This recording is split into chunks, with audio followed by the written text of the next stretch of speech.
message. اليوم من الجميل الورقة التواصلية ممكن يقدر يوصل الرسالة بأقرب فرصة ممكن. But there are 5 series in the principle of communicating the message. ولكن في سلسلة بتتكون من 5 إنه عشان توصل الرسالة. Number 1, you need the writer of the message.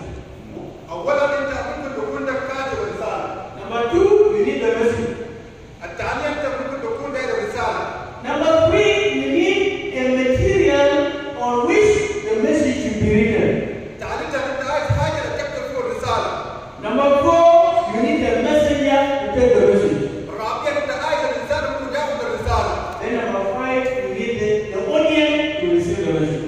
فخامسا أنت عايز الجروب أو مجموعة ممكن يستلم الرسالة. These are the 5 serious principles for the message to be complete. ده 5 خطوات ممكن تكمل الرسالة. Writer, الكاتب، message, والرسالة، material, والأشياء ممكن تكون رسالة، messenger, والمرسل، and the audience. والمستقبل. And now Paul is saying that you are a letter from Christ. واليوم بولس الرسول بيقول أنتوا رسالة للمسيح. A letter from who? رسالة من مين؟ And what is that message? وما هو الرسالة؟ Who is the material? وما هو الأشياء اللي بيكتب فيه الرسالة؟ Who is the messenger? ما هو الرسول؟ And who is the audience? وما هو مستقبل الرسالة؟ Whenever you write a message لما تكتب الرسالة and you sign, وأنت خلاص بدأت فيه your will is already there. خلاص حتى كانت موجود هنا. That message represents you. الرسالة ده بيمثلك أنت. You don't joke with it. أنت ما ممكن تلاقوه. If our president today, president of this country, ورئيس الدولة اليوم send you a message, رسل لك الرسالة when you open an envelope, لما تفتح الظرف the first thing you do when you open an envelope, أول read the message. حاجة أنت بتعمل إذا تفتح الظرف عشان تقرأ الرسالة The first thing you do, أول حاجة أنت بتعمل who wrote the message? من كاتب الرسالة So that you read that message knowing someone. عشان تقرأ الرسالة وأنت عارف من هو الكاتب. You don't just start reading. أنت ما ممكن تبدأ أول تقرأ. You know people value people. أنت ممكن تعرف القيمة بتاعت الناس. Sometimes when you find a message is coming from someone who's not serious, يعني أحيانا لو جبت رسالة من واحد كده يعني ما مظبوط you can put it and say, I'll read it tonight. ممكن تقول بالجنب كده أنا هقرأ في النهاية ممكن أقرأ بعدين بالليل. But if you receive a message of sympathy, ولكن لو أنت استقبلت رسالة من الفقير you will read while it's standing. You will forget sitting. You will read while it's standing. What is happening? أنت ممكن تنسى الموضوع وتقرأ الجواب وتقرأ Why is the president addressing me? ليه الرسالة جاية مباشرة؟ Because the message represents the writer. لأنه الرسالة بيمثل الشخص المهم. When Paul said you are a message from Christ, لما بولس الرسول قال أنتوا الرسل بتاعت المسيح it means more than a message. وده يعني أعظم من الرسالة. How did the word of God be communicated to human beings in the past? كيف كلمة ربنا بشرت للإنسان في الزمن الماضي؟ Before sin, قبل الخطيئة there was no need for God to bring vision or dream or a message. فكان في رسائل ممكن تكون في حلم أو في رسالة. God was communicating direct with human beings. ربنا إنه كان بيتكلم مباشرة مع الإنسان. There was no document given to Adam that don't eat from this tree. No. ما كان في كتابات. لا. It was just a direct communication from the heart to the heart. بس مباشرة من أذن لأذن. Because man was close to God. ربنا لأنه الإنسان كان مؤمن بربنا. So the message was direct. There was no need for Bible or for a message from God human being. ما No. كان في داعي للورقة مكتوب أو للحاجة كده للإنسان. لا. But after sin, لكن بعد الخطيئة the mind of human being was distorted by sin. العقل بتاع الإنسان انضمر بوسط الخطيئة. This mind that usually forget.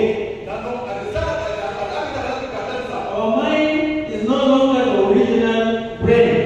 أو العقل ما بقى خلاص العقل الأصلي. And that's why God has preserved His word beside us to keep reminding us. عشان كده ربنا خلى كلمة قدام بجنبنا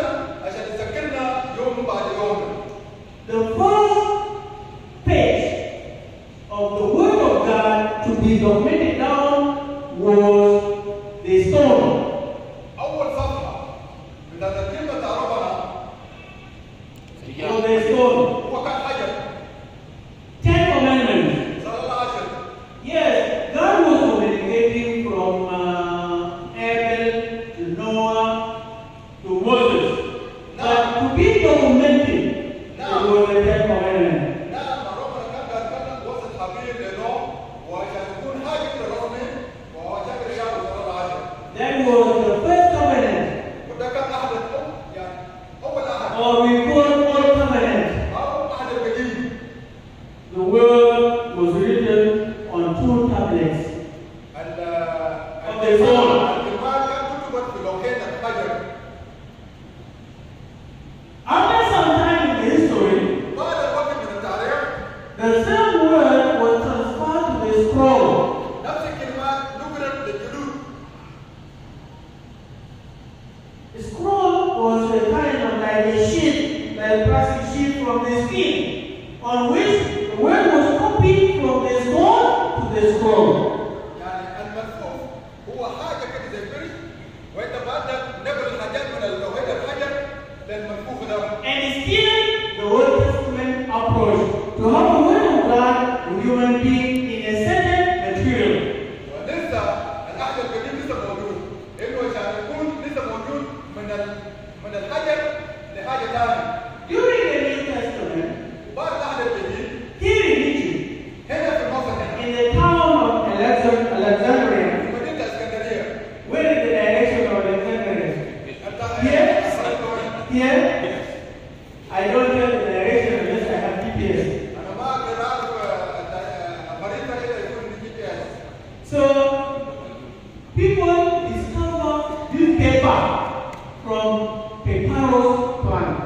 فالناس اللي لقوا الورقه ده من ايوه فرعون. It was first manufactured here in Egypt. ده كان اول شركه موجود هنا في مصر. When we came to Cairo here in 2006 for a church meeting, وكان جينا هنا في 2006 في اجتماعات الكنيسه. we went to Alex for tour. احنا مشينا في اسكندريه للسياحه. And we found the first papers produced. وهنا لقينا الاوراق الاولى Very thick. يعني حاجات يعني دقيق جدا. The first papers produced from papyrus plant. الورقه الاولى اللي كتبت بالمملكه هنا Very thick like chapati. يعني حاجه كده سمير جدا سمير جدا. Like Kisra. سمير جدا زي كسرى. These were the first papers. ده كان الاوراق الاولى. They are still there up to today. هم لسه موجودين هنا حتى اليوم. So now, when human beings discovered that this is like a little book, وبعد ما خلاص الانسان عرف عن الاوراق دول they copied the word of God from the scroll to a book from papers. وهو شالوا الكلمات عرفنا من الملفوفات دي الى كتاب مقدس هو الاوراق. And this, the book والكتاب ده made of papyrus plants in Greek is called Bible. وده اول كتاب انه كان كتب باللغه اليونانيه. This is where it was translated to be Bible, the little book. وبعد ده انه اترجم كل كتاب مقدس ده كان كتاب للقراءه. Because the scroll was very big, you don't carry it. لانه الملفوف ده حاجه كبيره جدا انت ما تقدر تشيله معاك. Even in the temple, بيكون في الهيكل you can find the book roll alone. انت بتلقى الملفوفات موجودين. All of them separately. كل الملفوفات مختلفه تماما. That's why on one of the Sabbath days, Jesus was preached and was given one book of Isaiah, only one. ففي يوم ما المسيح كتب الهيكل وكان عنده كتاب ست اشياء واحد You فقط. cannot carry all of them like this, انت ما تقدر تشيلهم كلهم زي كده. only one. انت بس تاخذ واحد. And you need people to help you. وانت بس كمان يكون ده انسان. One to rule it from this side, الثاني ممكن يفروا الناحيه الثانيه. another one from this وده side. يفروا من الناحيه الثانيه. Now it was copied into a paper, a book called today Bible. وتم طباعه اليوم الى كتاب اسمه الكتاب المقدس. This is still Old Testament covenant. لسه احد الجديد. You see how the word of God was being maintained, but in a different materials. فانت شفت انه كيف كلمه ربنا يعني الجد بيكون مختلف تماما بالاشياء مختلفه تماما. From stone من حجر to scroll الملفوفات to the paper today. لغايه الاوراق اليوم. Moreover, in the book of Hebrews chapter 8 verse 10, في البرانيين 10:8 the prophecy was telling us that الرسول بيقول لنا ان during the New Testament of Jesus, في العهد الجديد لسيد المسيح there will be another material for the word of God. ممكن يكون في حاجه ثانيه لكلمه الله. For the word of God to be transferred to that material. عشان كلمه ربنا تتبكر من الكتاب المقدس للحاجه الثانيه ده. In the new covenant, عهد الجديد it was prophesied that those days there will be another material. وهو كان يتنبأ في انه كان في نبوة بانه الايام دول هيكون في حاجة جديدة ممكن يكون في الكتاب المقدس. Not a stone, ما بيكون حاجة، not a scroll, ما بيكون مكتوب، not the paper. حتى ما بيكون الاوراق. And now listen here. اسمع هنا. Hebrew 8 verse 10. إبراهيم 8 آية 10. For this is the covenant that I will make هو ده العهد with the house of Israel after those days, says the Lord. I will put my laws in thy what? In thy what? Thy minds. الآن هذا هو العهد الذي أهديه مع بيت إسرائيل And write them on thy hearts. وأكتبهم في قلوبهم. What is this material here? It is saying during the New Testament time, كان في العهد الجديد the word will be transferred الكتب يقولوا from whatever material من الكتابة to the mind للعقل and to the heart. وللقلب. You may talk of a soft copy of the Bible, but that one is not considered as a material as such. ممكن تتكلم عن الكتاب المقدس ولكن ما بيكون يعني زي الحاجة. Because you still need to print.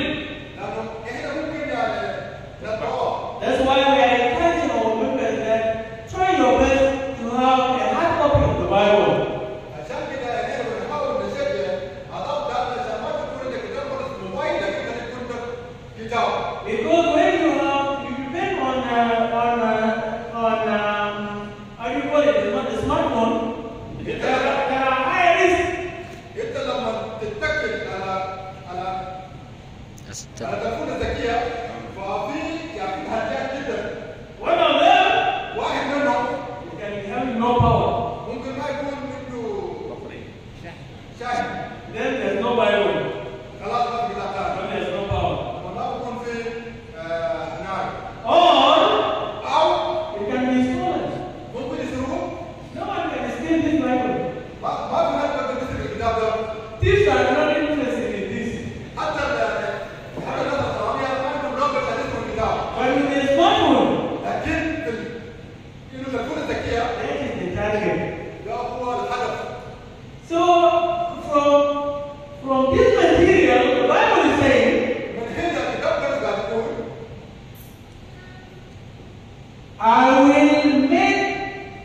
I will put my laws in thy minds and write them in thy hearts. أنا أكتب كلمات في عقولهم وفي قلوبهم. It is a matter of expression, but it means the same thing. Mind and the heart mean the same thing. الاثنين مع بعض يكون يعني شيء واحد. العقل والقلب. Because heart is the center of the blood, القلب هو مركز الدم. and mind is the memory. والعقل هو الذاكرة. They work together.